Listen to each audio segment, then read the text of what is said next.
Iran खुद किसी देश में काफ़ी कम ही हमला करता है और मोस्टली दूसरे के कंधे में बंदूक रखकर अटैक करता है। और 1990 के बाद से ही रसिया ने ईरान को कई सारे हथियार एक्सपोर्ट करना शुरू कर दिया था।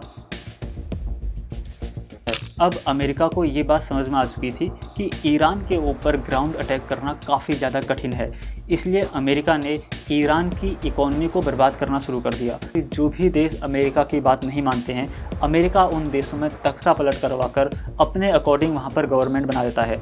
इसके सबसे बड़े एग्जाम्पल पाकिस्तान और बांग्लादेश हैं। तब बिना किसी डाउट के ईरान मिडिल ईस्ट की सबसे पावरफुल कंट्री बन जाएगा।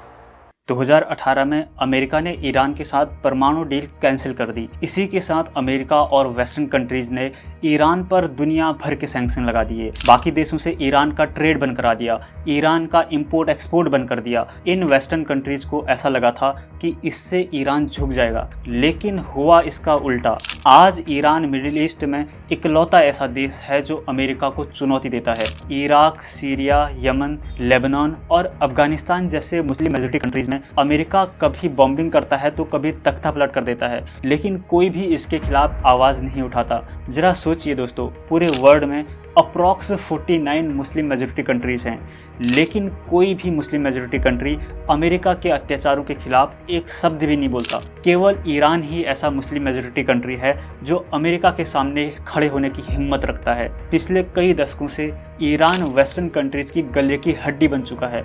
वेस्टर्न कंट्रीज़ की इकोनॉमी इतनी पावरफुल है, उनकी आर्मी इतनी पावरफुल है, लेकिन ये सभी मिलकर भी ईरान को नहीं हरा पा रहे हैं। इसका कारण क्या है, आइए डिटेल में जानते हैं। अगर कोई देश ईरान पर अटैक कर ईरान पर कब्जा करना चाहे तो ये नेक्स्ट टू इम्पॉसिबल है, क्योंकि ईरान चारों ओर से पहाड़ों और समुद्र से घिरा हुआ है। ईरान के नॉर्थ वेस्ट और सदर्न पार्ट में जाग्रोस माउंटेन है। इन जाग्रोस माउंटेन का जो टेरेन है वो काफ़ी रिजिड है। अगर ईरान पर कोई इराक के साइड से अटैक करना चाहे तो इन जाग्रोस माउंटेन को क्रॉस करना काफ़ी ज़्यादा कठिन हो जाता है। 1980 के टाइम पर भी ऐसे ही हुआ था। 1980 में जब इराक के सद्दाम हुसैन ने ईरान पर अटैक किया था तो सद्दाम हुसैन इन जाग्रोस माउंटेन को क्रॉस नहीं कर पाया था। ये वॉर 8 सालों तक चली थी और बिना किसी नतीजे के 1988 में ये वॉर खत्म हो गई। जाग्रोस माउंटेन के बगल में ही ईरान में एल्बर्ज माउंटेन्स हैं। अगर कोई कैस्पियन सी से होकर ईरान पर अटैक करना चाहे तब ईरान की सेफ्टी ये एल्बर्ज माउंटेन्स करते हैं। ईरान का ज़्यादातर इलाका पहाड़ी इलाका है और ईरान ने इसका काफ़ी ज़्यादा फ़ायदा उठाया है। ईरान ने इन पहाड़ों में अंडरग्राउंड बंकर्स बना रखे हैं ताकि कोई भी देश जब ईरान में अटैक करे तो ईरान की आर्मी आसानी से इन बंकर्स में जा सकती है। इन बंकर्स के साथ ही साथ ईरान ने बड़े लेवल पर मिसाइल्स के लिए टनल्स बना रखी हैं। ईरान अपना ज़्यादातर जो मिसाइल्स है वो टनल्स के अंदर रखता है ताकि कोई भी एनिमी कंट्रीज उसके मिसाइल को डैमेज ना पहुंचा पाए। इन माउंटेन्स को क्रॉस कर अगर कोई देश ईरान के अंदर पहुंच भी जाता है तब उसको ईरान के रेगिस्तानों का सामना करना पड़ेगा। ईरान के सेंट्रल पार्ट और ईस्टर्न पार्ट में 2 बड़े रेगिस्तान है, दस्त-ए-कवीर और दस्त-ए-लुट। इन रेगिस्तानों का ईरान को वॉर के टाइम पर टैक्टिकल एडवांटेज मिलता है। रेगिस्तानी इलाके में किसी भी आर्मी को ट्रैक करना काफ़ी ज़्यादा टफ होता है, क्योंकि जो रेगिस्तान होता है वहाँ पर दिन के टाइम पर टेम्परेचर 70 डिग्री सेल्सियस से भी ज़्यादा पहुँच जाता है और वहाँ की सैंडी कंडीशन के कारण इसका पूरा एनवायरनमेंट जो सैटेलाइट होती है, सैटेलाइट की इंफ्रारेड सेंसर जो होते हैं उनमें इंटरफेयर करता है। तो इसलिए सैटेलाइट का यूज कर रेगिस्तान में किसी भी आर्मी को ट्रैक करना काफ़ी ज़्यादा टफ हो जाता है और ईरान इसका फ़ायदा उठाता है। ईरान ने इन रेगिस्तानों में कई सारे फेक मिलिट्री बंकर्स बना रखे हैं ताकि एनिमी कंट्रीज़ को डाइवर्ट किया जा सके। इन सब के अलावा ईरान का सबसे जो पावरफुल हथियार है वो ईरान के सदर्न पार्ट में जो ये पर्शियन गल्फ है इसमें है। इस पर्शियन गल्फ में जाने के लिए एक पतला सा रास्ता है जिसको स्ट्रेट ऑफ होर्मुज कहते हैं। इस स्ट्रेट ऑफ होर्मुज से पूरी दुनिया का 20 से 25% तक क्रूड ऑयल गुजरता है।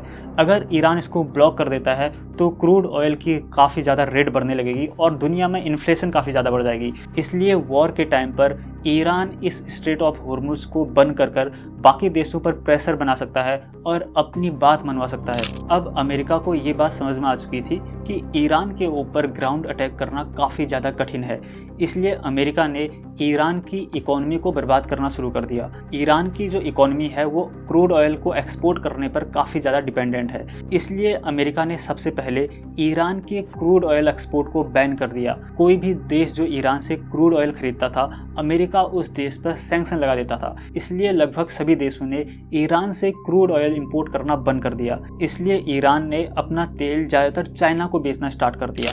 अब यहाँ पर चाइना को पता था कि अगर वो ईरान से तेल इंपोर्ट करेगा तो चाइना के ऊपर भी अमेरिका सैंक्शन लगा सकता था। इसलिए यहाँ पर ऑयल इंपोर्ट एक्सपोर्ट करने के लिए ईरान और चाइना ने एक जुगाड़ निकाला। ईरान जो चाइना को जो भी ऑयल एक्सपोर्ट करता है वो डार्क फ्लीट के जरिए करता है। डार्क फ्लीट ऐसे इलीगल टैंकर और ऐसे इलीगल शिप्स होती हैं जो किसी देश में रजिस्टर्ड नहीं होती हैं, जिनके पास न तो कोई लाइसेंस होता है न ही कोई परमिट होता है। ये शिप्स इलीगल तरीके से, अनऑफिशियल तरीके से सामान को एक जगह से दूसरी जगह पहुंचाते हैं और इस क्रूड ऑयल की पेमेंट चाइना ईरान को चाइनीज करेंसी में करता है ताकि इसको ट्रैक ना किया जा सके। चाइना ने ईरान के साथ 2021 में एक 25 साल का कोऑपरेशन एग्रीमेंट भी साइन किया है, जिसमें चाइना ईरान में $400 बिलियन इन्वेस्ट करने वाला है और चाइना ने ईरान को ब्रिक्स और एससीओ जैसे ग्रुप्स में भी शामिल किया है। कोई भी देश लंबे टाइम तक दो पिलर्स पर टिका रहता है। पहला पिलर इकोनॉमी और दूसरा पिलर है डिफेंस सेक्टर। अब यहाँ पर ईरान की इकोनॉमी को तो चाइना ने बचा लिया था, लेकिन अब यहाँ पर ईरान के सामने प्रॉब्लम थी उसके डिफेंस सेक्टर में, और यहाँ पर एंट्री होती है रसिया की।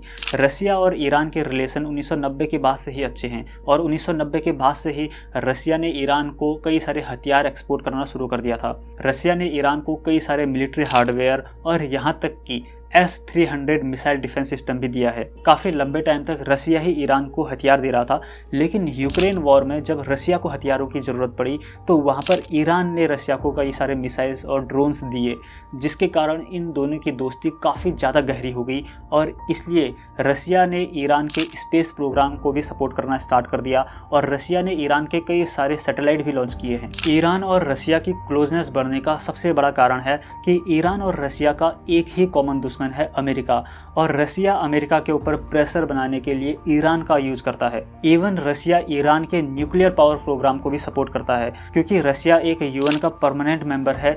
इसलिए जब भी यूएन में ईरान के ऊपर बड़े सैंक्शन लगाने की बात आती है तब रसिया अपनी वीटो पावर का यूज करता है और ईरान को बचा लेता है। ईरान रसिया से सुखोई 35 और S-400 मिसाइल डिफेंस सिस्टम भी खरीदना चाहता है। अगर ये पावरफुल हथियार रसिया ईरान को प्रोवाइड कर देता है तो मिडिल ईस्ट में ईरान इजराइल को आसानी से काउंटर कर सकता है। ईरान एक काफ़ी क्लेवर कंट्री है और ईरान पूरी तरीके से रसिया और चाइना पर डिपेंडेंट नहीं होना चाहता है। इसलिए ईरान ने अपने देश में रेजिस्टेंस इकोनॉमी के कॉन्सेप्ट में काम किया और कई सारी इंडस्ट्रीज खड़ी की।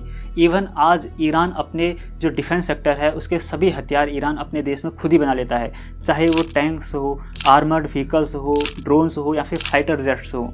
इवन ईरान में जितने भी मेडिसिन यूज होते हैं उसका 97% ईरान खुद ही बना लेता है। आपने देखा होगा कि जो भी देश अमेरिका की बात नहीं मानते हैं, अमेरिका उन देशों में तख्ता पलट करवाकर अपने अकॉर्डिंग वहाँ पर गवर्नमेंट बना देता है। इसके सबसे बड़े एग्जाम्पल पाकिस्तान और बांग्लादेश हैं। लेकिन अमेरिका के लिए ये सब कुछ ईरान में करना इम्पॉसिबल है, क्योंकि ईरान की जो सबसे बड़ी पावर होती है वो वहाँ के रिलीजियस लीडर के हाथ में होती है, जिसके लिए कोई भी इलेक्शन नहीं कराए जाते हैं। ईरान में केवल छोटे लेवल के लिए ही इलेक्शन कराए जाते हैं। ईरान खुद किसी देश में काफ़ी कम ही हमला करता है और मोस्टली दूसरे के कंधे में बंदूक रखकर अटैक करता है। ईरान ने मिडिल ईस्ट में कई सारे मिलिशिया ग्रुप्स खड़े किए हुए हैं, जैसे लेबनान में हिजबुल्ला, गाजा में हमास, इराक में शिया मिलिशिया और यमन में हाउदी फाइटर्स। ईरान इनको फंडिंग करता है, इनको हथियार देता है और इनको सपोर्ट करता है।